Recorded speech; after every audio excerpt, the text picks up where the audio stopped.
Today, I'm going to explain a Japanese comedy fantasy film called Symbol. Spoilers ahead, watch out, and take care.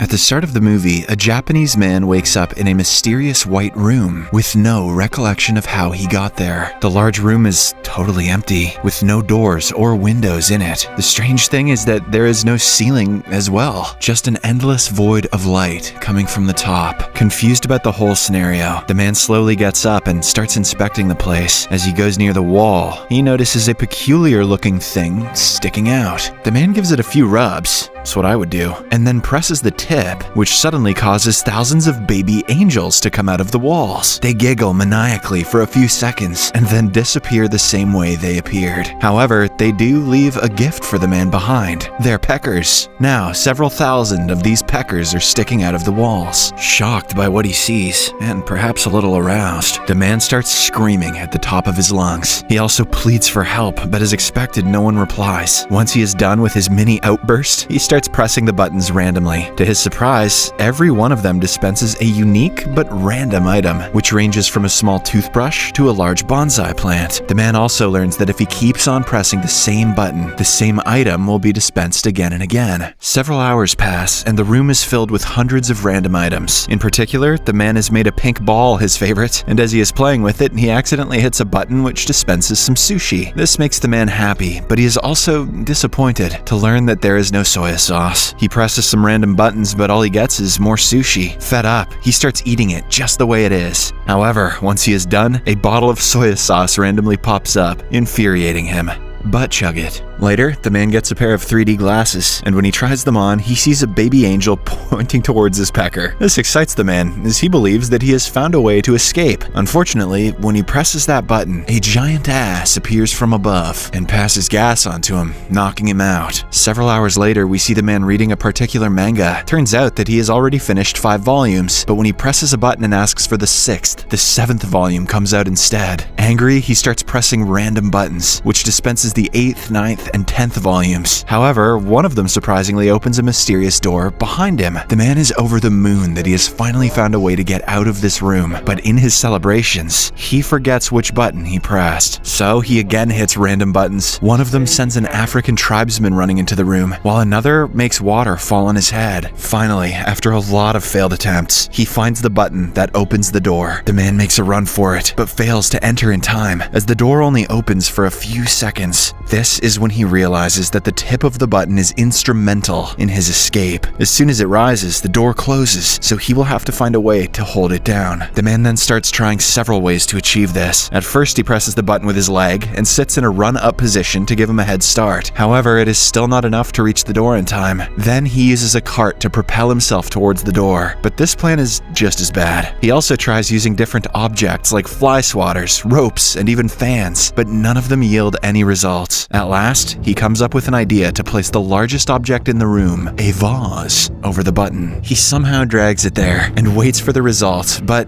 to his dismay, the pointed pecker again proves to be too strong. It keeps rising despite the heavy weight on top of it. Not willing to give up, the man comes up with yet another plan. He decides to fill the vase with water to make it heavier. However, every time he presses the water button, it only falls on him instead of the vase. So the man reverts to filling the vase with sushi instead. After about an hour, the vase is finally filled, but it has become so heavy that the man is unable to move it. The vase's neck is also too narrow, so retrieving the sushi by hand is impossible. Hence, the man has no choice but to use chopsticks and retrieve the sushi one by one. This takes him a few more hours, and once he's done, he carries it near the button. However, by this time, the man has forgotten which button leads to the door. When he tries one, the African tribesman appears and accidentally bumps into the vase, breaking it into 2. This sends the man into a state of shock, and he starts screaming like a madman. Once he is done, he attempts some more ways to keep the button down, like burying it with sushi or covering it with tape. Unfortunately, none of them work, and the man finally gives up. In the next scene, after waking up from a nap, the man decides to brush his teeth. He reaches for the water button but presses the wrong one, which sends a long rope from the ceiling. This makes the man happy, as an idea strikes his mind. He uses the rope and swings across the room after pressing the button. To his delight, the plan works, and he he finally enters the door. However, inside, he encounters another door with a lock on it. When all his attempts to open it fail, he returns to the room just before the door closes. The man is livid that he has failed once again, so he kicks the wall in frustration and inadvertently presses another button. To his shock, a key starts floating in the air, apparently the one that opens the secret door. However, just like the previous instance, it instantly vanishes when the pointed end of the button rises up. Now the man has to not only retrieve the key, but also open the first door. He will have to press 2 buttons and finish the task in seconds. The task is a momentous one, but the resilient man is not going to give up so easily. He uses the same rope and tries to swing his way to the other side and retrieve the key. However, he cannot generate enough velocity, because of which he stops midway. After multiple attempts, the man falls to the floor, and this is when he notices a plunger. This obviously gives him another cunning idea. He propels himself on the rope using the plunger, which finally helps him reach the key. Then he goes to the other side of the room, presses the button to the first door, and quickly swings there. In only the second attempt, he succeeds and happily enters the door. There, he quickly inserts the key into the second door and rotates it. However, it doesn't open. This is when he realizes that there is a second lock, which requires a 3-digit passcode. Enraged, the man rushes out and throws the plunger in frustration. It strikes the wall and activates a button, which again releases the African tribesman. When the man stares at him, he surprisingly notices 3 digits on his forehead. Realizing that it is the passcode to the second door, he gets motivated and once again starts swinging. However, because he has limited time, he goes through the whole procedure thrice, each time for a number on the lock. At last, he finally unlocks the second door. It is a bit stuck, so he starts yanking it back, but at the same time, the first door closes. Now the man doesn't have enough room to open the second door, leaving him trapped in the dark, congested room. Hours pass by and his anger slowly turns into fear. He reminisces about the good times he spent in the other room, which was big and spacious and had peckers. He had all the amenities to live and entertain himself there, but he never appreciated it enough. Right then, the man feels a breeze coming through the wall and notices that there is a crack in it. He pushes it, and surprisingly, it slides right off. The man then exits the room and starts running with whatever energy he has left. Soon, he comes across a supernatural hallway that is floating in the dark. Every door appears to be identical, but the man keeps on running for hours and then days. The colors of his clothes have faded, and his hair has grown substantially longer, but he doesn't stop. Finally, he arrives in a room much like the one he woke up in at the start of the movie. The only difference is that this room is dark, and there are grown-up angels instead of babies. Soon, the door behind him closes, and the angels also disappear into the walls, leaving only their buttons behind. Following this, we are taken to a rural village in Mexico, where a kid named Antonio lives with his family. His father, Escargot Man, who is a luchador wrestler by profession, is preparing for the big fight happening that night. It is revealed that a lot of people have put stakes on him, and that's why he is a bit nervous. However, little Antonio is confident that his father is going to win and bring pride to their family. Later, Escargot Man packs his belongings and heads to the venue. There, he changes into his fighting gear and starts praying. Soon, hundreds of people start gathering in the arena to witness the blockbuster match. Escargot Man's family also arrives, and they excitedly cheer him on from the stands. The announcer then calls the participants, which reveals that it is going to be a tag team match. Escargot Man is paired up with a novice wrestler, while their opponents are deadly veterans who have never lost a game. In the next scene, the match finally begins, and as expected, the deadly veterans gain an upper hand. They start punishing Escargot Man's partner right from the get-go, putting him in all sorts of locks and maneuvers. They even double up on the poor man, completely ignoring the referee's pleas. Then, they shift their attention to Escargot Man and begin pummeling him with solid blows. However, as they are about to finish him off with a steel chair to the dome, the Japanese man in the mysterious room presses a button, which causes Escargot Man's head to miraculously extend like a giraffe. This movie's script is basically just the ramblings of a child. Using the giraffe head, he easily knocks the 2 opponents down and wins the match, sending the audience into a state of frenzy. Meanwhile, in the mysterious room, the man doesn't notice any change, so he starts pressing random buttons. This causes Escargot Man to go crazy in Mexico. He knocks out his own partner, the referee Antonio, and even the match bell. On the other hand, the Japanese man continues pressing different buttons. While it doesn't do anything in the room, it causes a lot of changes throughout the world. In Los Angeles, while a rock band is performing a concert, the lead singer suddenly starts throwing fire from his mouth. In Russia, a magician falls to make his assistant disappear, leaving thousands of people disappointed. In China, a man who owns several dogs suddenly starts barking at them. All this while, the man still doesn't notice any changes, so he gives up. However, when he looks at the ceiling, he notices several angels flying around. This gives him one final idea. Instead of pressing the buttons, he uses them to climb the wall. Slowly but steadily, he moves towards the light at the end of the room, and every time he touches a button, something fascinating and distinct happens around the world. They range from very small things like fireworks in the sky, some kids practicing karate, an animal eating its prey, to very serious and big achievements like the fall of the Berlin Wall, the launch of Apollo 11, the first black president of the United States, and so on. At this point, both the man's beard and hair have grown very long. He also doesn't need to hold on to the buttons and can fly like the angels. Soon, he is surrounded by millions of feathers, and a glowing light surrounds him. The next second, he finds himself in a different room, which has the map of all the continents. Next to him is a huge pecker, which apparently has more surprises hidden within it. The movie ends as the man lunges forward